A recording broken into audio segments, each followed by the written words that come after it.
Hello friends, എല്ലാവർക്കും പുതിയൊരു വീഡിയോയിലേക്ക് സ്വാഗതം. ഇന്നത്തെ കഥയിൽ കുറുപ്പ് ജഗനോട് പറയുന്നുണ്ട്, സ്ത്രീകളുടെയും കുട്ടികളുടെയും കാര്യത്തിലൊക്കെ ഇനി ഞാൻ പറഞ്ഞിട്ട് ഇടപെട്ടാൽ മതിയെന്നൊക്കെ. ജഗൻ അപ്പോൾ പറയുന്നുണ്ട്, അങ്ങനെയൊക്കെ ഇടപെട്ടാൽ മാത്രമേ നമുക്ക് വോട്ട് കിട്ടത്തുള്ളൂ, നമ്മൾ രാജാവായിട്ട് വിലസത്തുള്ളൂ എന്നൊക്കെ പറയുന്നു. അച്ഛൻ ആ സാഗറിനെ കണ്ടിട്ട് പേടിക്കൊന്നും വേണ്ട, അവനെക്കാട്ടിൽ വലിയ മുതലാളിമാരെ നമുക്കറിയില്ല എന്നൊക്കെ പറഞ്ഞിട്ട് ജഗൻ അവിടെ നിന്നും പോവുകയാണ്. കുറുപ്പപ്പോൾ മനസ്സിൽ വിചാരിക്കുകയാണ്, ഞാൻ എന്താണ് പറയാൻ വന്നത്, അവൻ എന്താണ് എന്നോട് പറഞ്ഞിട്ട് പോയിരിക്കുന്നതെന്നൊക്കെ. ശേഷം കാണിക്കുന്നത് വർഷയും ശ്യാമിനെയുമാണ്. ശ്യാമും വർഷയും എക്സാമിനെ കുറിച്ച് സംസാരിച്ചുകൊണ്ടിരിക്കുകയാണ്. ആ സമയത്ത് രണ്ടുപേർ വർഷയുടെ അടുത്തേക്ക് വന്നിട്ട് മരുന്ന് കൊണ്ടുവന്നിട്ടുണ്ടോ എന്ന് ചോദിക്കുകയാണ്. വർഷ കൊണ്ടുവന്നിട്ടുണ്ടെന്ന് പറയുന്നു. വർഷ മരുന്ന് കൊടുക്കുന്നുണ്ട്. ആ സമയത്ത് അവർ ഗൂഗിൾ പേയിൽ പൈസ അയച്ചേക്കാമെന്ന് പറയുന്നുണ്ട്.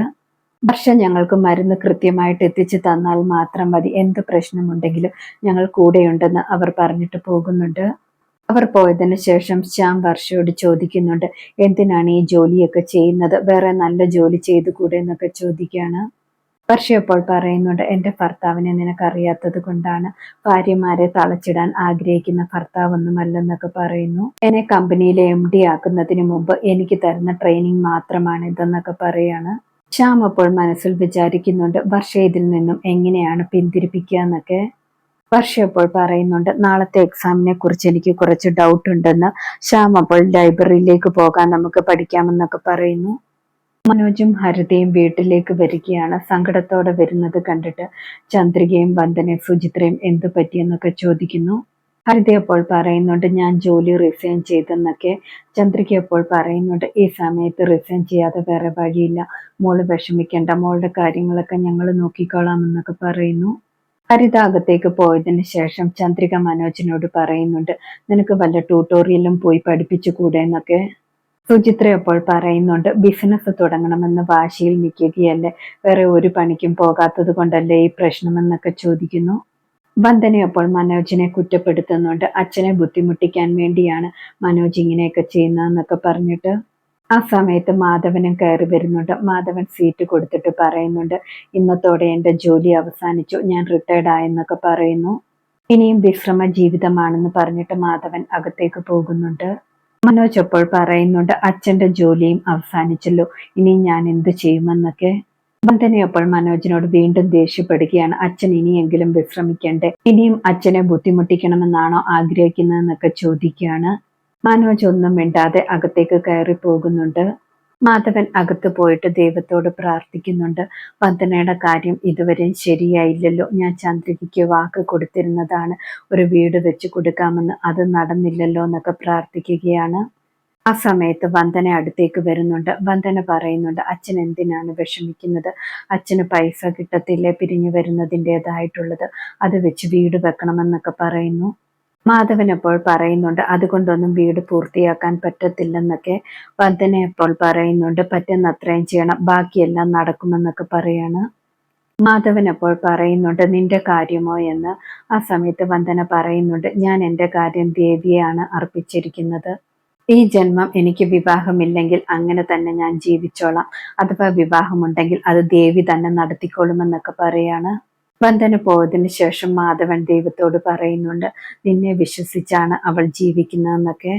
ശേഷം കാണിക്കുന്നത് ജഗനെയാണ്. ജഗൻ ഒരുപാട് സന്തോഷത്തോടെ ബെഡ്റൂമിൽ വന്നിട്ട് കട്ടിലിലേക്കൊക്കെ കിടന്ന് പാട്ടൊക്കെ പാടുകയാണ്. വന്ദനെ കുറിച്ചുള്ള കാര്യങ്ങളൊക്കെ ഓർക്കുമ്പോൾ ഒരുപാട് സന്തോഷമാകുന്നു. വന്ദന എൻ്റെ മുഖത്ത് നോക്കി ചിരിച്ചല്ലോ എന്നൊക്കെ പറയുകയാണ്. വന്ദനയ്ക്ക് എന്നോടുള്ള ദേഷ്യമൊക്കെ കുറച്ചെങ്കിലും മാറിയിരിക്കുമെന്നൊക്കെ പറഞ്ഞിട്ട് ജഗൻ സന്തോഷിക്കുന്നുണ്ട്. വന്ദനെ കണ്ടപ്പോഴേ എൻ്റെ മനസ്സിൽ തോന്നിയതാണ് അവൾ എൻ്റെ പെണ്ണാണെന്ന്, എൻ്റെ മാത്രം സ്വന്തം പെണ്ണാണെന്നൊക്കെ സ്വയം പറയുന്നുണ്ട്. അതേ സമയത്ത് വന്ദന ദിയമോൾക്ക് മൈലാഞ്ചി ഇട്ട് കൊടുക്കുകയായിരുന്നു.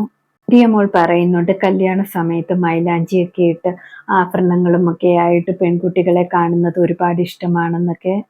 വന്ദന അപ്പോൾ പറയുന്നുണ്ട്, ദിയമോളുടെ കല്യാണത്തിനും അങ്ങനെയൊക്കെ ചെയ്യാമെന്ന്. ഡിയമോൾ അപ്പോൾ പറയുന്നുണ്ട്, എൻ്റെ കല്യാണത്തിനും അങ്ങനെയൊക്കെ ചെയ്യണം, എന്നിട്ട് നല്ല സുന്ദരനായ ഒരാളെ കല്യാണം കഴിക്കണമെന്നൊക്കെ പറയുന്നു. വന്ദന അപ്പോൾ കളിയാക്കുന്നുണ്ട്, ആരെയെങ്കിലും കണ്ടുവച്ചിട്ടുണ്ടോ എന്നൊക്കെ.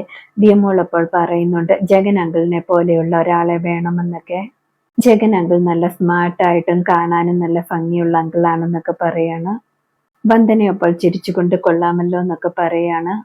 അതേ സമയത്ത് ജഗൻ വിചാരിക്കുകയാണ് വന്ദനയോടൊന്ന് സംസാരിക്കണമല്ലോ, എങ്ങനെയാണ് സംസാരിക്കാന്നൊക്കെ വിചാരിക്കുന്നു. എന്നിട്ട് ഫോൺ എടുത്ത് വന്ദനയെ വിളിക്കുകയാണ്. വന്ദന ഫോൺ എടുത്തിട്ട് ജഗനോട് ചോദിക്കുന്നുണ്ട് എന്താണ് വിളിച്ചതെന്ന്. ജഗൻ അപ്പോൾ പറയുന്നുണ്ട് എന്നോടുള്ള ദേഷ്യം മാറിയോന്നൊക്കെ. വന്ദന അപ്പോൾ പറയുന്നുണ്ട് അതൊക്കെ എപ്പോഴേ കഴിഞ്ഞതല്ലേ, ഞാൻ അറിയാതെ ജഗനെ അടിച്ചുപോയി, അതിന് ക്ഷമ പറഞ്ഞതല്ലേ, ഇനി വേണമെങ്കിൽ എന്നെ ഒന്ന് തിരിച്ചടിച്ചോളാം എന്നൊക്കെ പറയുന്നു. ജഗൻ അപ്പോൾ പറയുന്നുണ്ട് ഒരു സ്ത്രീകളോട് ഞാൻ അങ്ങനെ പെരുമാറില്ല, സ്ത്രീകൾ അമ്മയും പെങ്ങളും ഒക്കെയാണെന്നൊക്കെ പറയുന്നു. പക്ഷെ വന്ദന മാത്രം അങ്ങനെയല്ല, ദിയമോളുടെ അമ്മയല്ലേ എന്നൊക്കെ പറയാണ്. വന്ദന അപ്പോൾ ചോദിക്കുന്നുണ്ട് നിങ്ങൾ എന്തിനാണ് എന്നെ വിളിച്ചതെന്ന്. വന്ദനയോട് ജഗൻ അപ്പോൾ പറയുന്നുണ്ട് എനിക്കൊരു കാര്യം പറയാനുണ്ടെന്ന്. വന്ദന എന്താണെന്ന് ഒരുപാട് പ്രാവശ്യം നിർബന്ധിക്കുന്നുണ്ട്. പക്ഷെ ജഗന് പറയാൻ പറ്റുന്നില്ല. ജഗൻ ഗുഡ് നൈറ്റ് ആണ് പറയാൻ വന്നതെന്നൊക്കെ പറഞ്ഞിട്ട് ഫോൺ കട്ട് ചെയ്യുകയാണ്.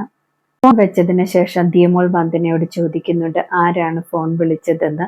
വന്ദന അപ്പോൾ ചിരിച്ചുകൊണ്ട് പറയുന്നുണ്ട് ഒരു പൂവാലനാണെന്ന്. ദിയമോൾ അപ്പോൾ ചിരിച്ചുകൊണ്ട് പറയുന്നുണ്ട് ആ പൂവാലിനെ എനിക്കറിയാം, അത് ജഗനങ്കിളല്ലേ എന്ന് പറയുന്നു. ദിയമോൾ പറയുന്നത് കേട്ടിട്ട് വന്ദനയും ചിരിക്കുകയാണ്. വിഷമിച്ചിരിക്കുന്ന മനോജിന്റെ അടുത്തേക്ക് ഹരിത വന്നിട്ട് പറയുന്നുണ്ട് ഇപ്പോൾ ഞാൻ റിസൈൻ ചെയ്തല്ലോ, ഇനിയും തൊട്ട് എൻ്റെ കുഞ്ഞിനെ കുറിച്ചുള്ള മാത്രമേ ഞാൻ ചിന്തിക്കുന്നുള്ളൂ എന്നൊക്കെ പറയുന്നു.